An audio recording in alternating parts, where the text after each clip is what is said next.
I want to thank our witnesses for being here today, and I want to begin by getting right to it, since my time is limited, on this $1.5 trillion budget request.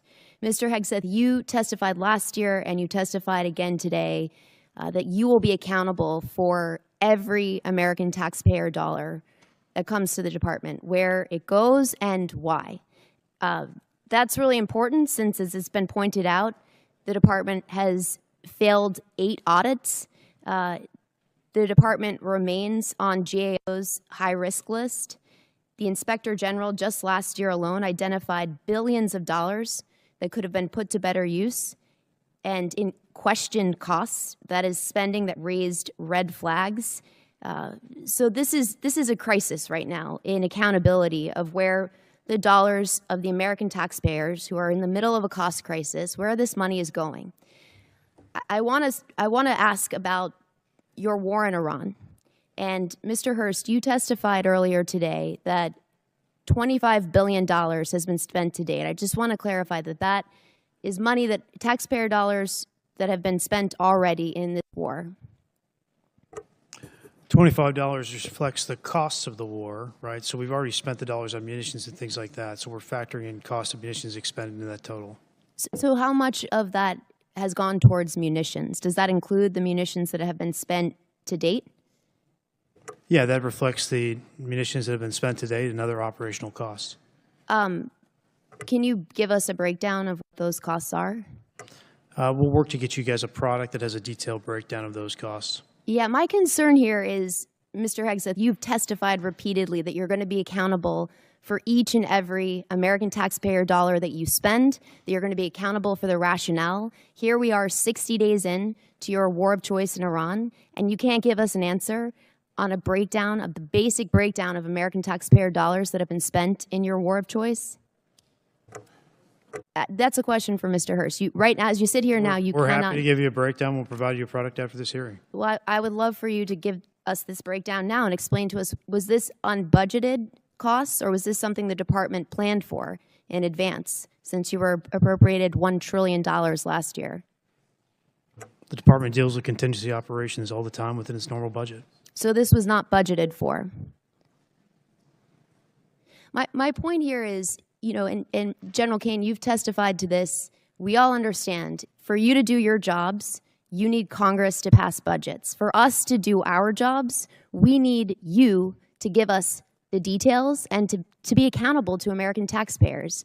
And so I got to say, it's an extraordinary dereliction that as you sit here, you cannot account for billions of dollars that have already been spent. You're briefed on munitions every week. You and your entire staff have every, just so the American public know, it's not as if you don't have munitions levels. You do from us every single week. So you know exactly the numbers you're talking about. Mr. Hegseth, you have testified that American taxpayers need to know where their dollars are going. And as you sit here today, you can't provide us with a basic answer to the most simple question that you should be able to answer to each and every American taxpayer. You're asking a question to an answer with an answer you already have. No, I'm asking you for a breakdown where you said you will be accountable for every taxpayer dollar. You cannot tell us where any of the $25 billion in taxpayer funds that have gone to fund your war of choice in Iran. And I look forward to getting details from our witnesses after this hearing, because the American taxpayers need to know. Mr. Hegseth, can I ask you, do you know what the average cost of a gallon of gas was in this country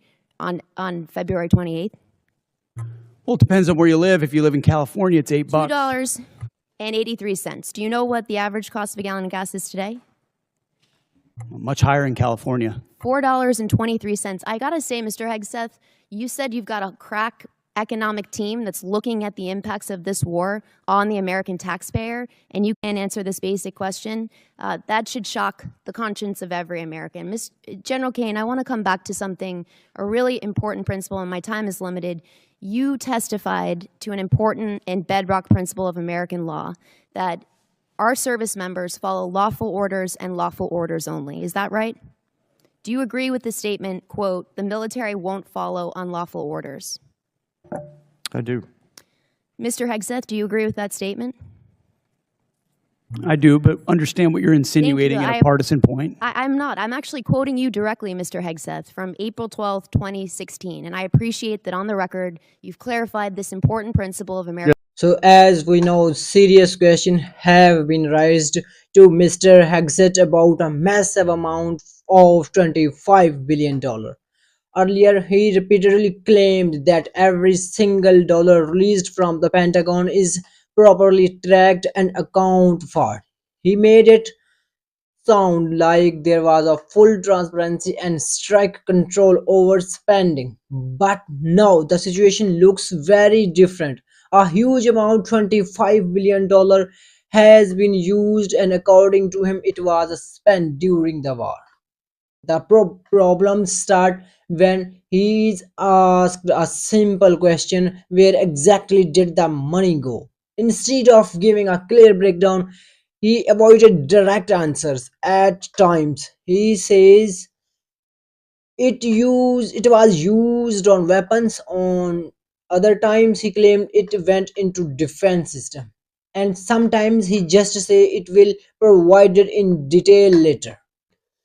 This kind of inconsistency response is raising even more debts. Because of such a large amount, there should already be clear and documented records. Let's be clear, $25 billion is not a small or normal figure. It's a massive amount of taxpayer money. Naturally, people expect transparency there. They want to know how, where, and why this money was spent. If this same money had been invested into people welfare like healthcare, education, infrastructure, or basic facilities, it could have improved the lives of millions of people. Instead, the public is now facing rising costs and economic pressure. One of the biggest impact people are feeling is a sharp increasing in oil prices. Prices have surged dramatically, almost doubling over time. Earlier, there was already an increasing of around 49%, and now it is gone even higher. This has created a chain reaction. When oil prices go up, transportation's cost also increases, which then affects food prices and also goods and everyday expenses. No result, the cost of living has gone up significantly. Because of this, frustrations among the public is growing. People are coming out on the streets protesting and raising slangs that like no kings. These protests reflects anger and confusion. People feels like they are not being given clear answers. They are demanding accountability and transparency. Despite all his, Hegseth continues to insist that the $25 billion was used correctly and in the right place during the war. But when pressed for detail, he still gives no answer, and if gives irrelevant answers. This pattern is making the situation worse, not better. It creates the impression that either the records are incomplete or something is being hidden. At the same time, other officials are also being questioned on different matters, and they too see to be avoided direct answers. This is a creating a border scene of distrust.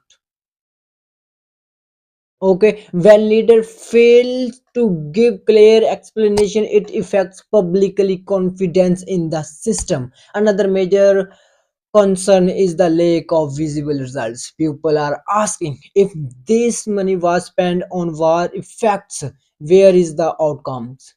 There is no clear sign of major success, no widely visible military achievements, and no strong indication of victory. It is a very interesting news. We see no clear sign of success, military achievements, and also victory. Instead, the situation appears unstable, and some even believe that things are getting worse rather than better. On top of that, the economic is under pressure. Rising oil prices, increasing food cost, and overall inflation are hitting people hard, especially lower income communities. For many families, basic necessities are becoming difficult to afford. This is not just an economic issue, it is a social one as well. We are also seeing reactions from students and younger generations. Some are protesting, some are speaking out, and others are showing frustrations by refusing to attend schools or colleges. This shows deeply the situation and affecting different layers of society. Looking at the bigger picture, even if things start improving, recovery will not be quick. Fixing an economy after such disruptions can take years, possible 5 to 10 or even more. It requires strong policies, transparencies, and public trust, all of which seem to be under question right now. Internationally, the situation is also being complicated. Reports suggested that some countries are stepping back, limiting corruption, or not offering support in ongoing conflict. This can further isolate the country and make recovery even harder. Right now, much of the blame is being placed on leadership. Critics urge that poor decisions, lack of transparency, and weak communication have led to this situation. The bigger issue remains the same. A huge amount of money has been spent, but there is still no clear detailed explanation of where it went. Because of all the pressure, there is growing speculation about possible consequences. Some believe that Mr. Hegseth may be forced to resign. Others think he could be removed from the position if proper answers are not provided soon. The coming days will be important in deciding will what happen. Follow for now, public is watching closely, asking questions and waiting for to clear answer. Transparency and accountability will play a key role in what happen moving forward. That's all for today. Stay tuned into next update. Please like this video and also subscribe our daily nation news YouTube channel. Thanks for watching.